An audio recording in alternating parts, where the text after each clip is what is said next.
భట్టి విక్రమార్క గారు, తెలంగాణ రాష్ట్రం బీసీల పేరుతో ఒక రాజకీయం చేస్తుంది.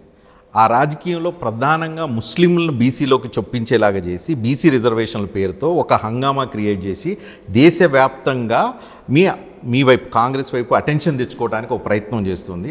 ఇది కరెక్ట్ కాదు అనేది ఒక ఒపీనియన్. మీరేమంటారు?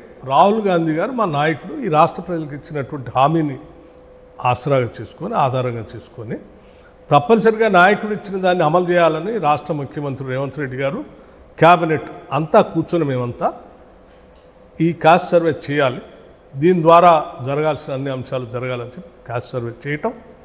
అట్లాగే ఎన్నికల కంటే ముందు 42% మేము బీసీల రిజర్వేషన్ ఇస్తామని మా పార్టీ అధికారంలోకి వచ్చి చేస్తామని చెప్పటం, ఇవన్నీ గతంలో మీ అందరూ తెలిసినాయి. బీసీలకు ఇస్తామన్నారు, ముస్లింలకు ఇస్తామని చెప్పలే. ఇస్తామని చెప్పిన మాట మీ అందరూ తెలుసు. మేము అధికారంలోకి వచ్చిన తర్వాత రాజకీయాల కోసం దాన్ని వాడుతున్నామంటే కరెక్ట్ కాదు. ఎందుకంటే అధికారంలో రాకముందే మేము చెప్పినటువంటి అంశాలు. ఇకపోతే ముస్లిమ్స్ని మీరు బీసీలాగా చేస్తున్నాను.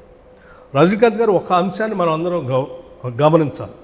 ఈ దేశం, ఈ సమాజం స్ట్రాటిఫికేషన్ మొత్తం కూడా కులాల పరంగానే ఉంది, విభజింపబడింది. స్ట్రాటిఫికేషన్ కూడా అట్లాగే ఉంది. తర్వాత ఈ దేశంలో మత మార్పిడికి అవకాశాలు ఉన్నాయి, కానీ కుల మార్పిడికి అవకాశాలు ఉన్నాయి. కాస్ట్ అనేది, స్ట్రక్చర్ అనేది, స్ట్రాటిఫికేషన్ అనేది వాటర్ టైట్ కంపార్ట్మెంట్ లాంటిది.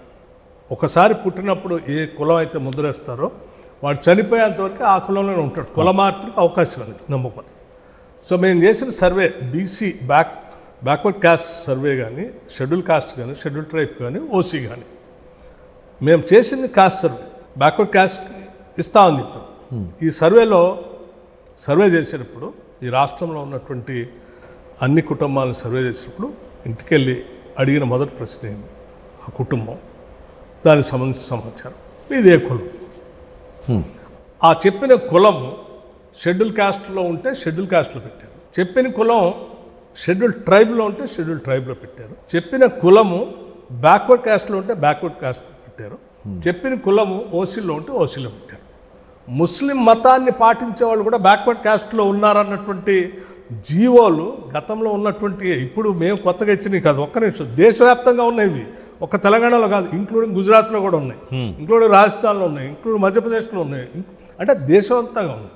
అంటే ఆ ఇస్లాంని, అంటే ముస్లిం మతంగా పాటిస్తున్నటువంటి వాళ్ళు కూడా బ్యాక్వర్డ్ కాస్ట్లోనే ఉన్నారు కొన్ని కులాలు. ఆ కులాలని మేము కొత్తగా ఇవాళ బ్యాక్వర్డ్ కాస్ట్లో తీసుకొచ్చి యాడ్ చేయలేదు, లేకపోతే కొత్తగా వాళ్ళ జీవో ఇచ్చి మీ బ్యాక్వర్డ్ కాస్ట్ అని మేము ఇవ్వలేదు. మీరున్నప్పుడు కూడా వాళ్ళు అందులోనే ఉన్నారు. అంతకుముందు ఉమ్మడి రాష్ట్రంలో వాళ్ళు అందులో ఉన్నారు. కానీ సో మేము ఇచ్చినటువంటి ఈ cost based backward cost reservation అనేది ఏ కులాలు ఎందులో ఉన్నారో చూసి ఆ కులాల వాళ్ళకి ఇచ్చాము తప్ప వాళ్ళు ఏదో ఈ మతంలో ఉన్నారా, ఆ మతంలో ఉన్నారా, లేకపోతే హిందూలో బుద్ధిజంలో ఉన్నారా, ఇవి మేము చూడలేదు.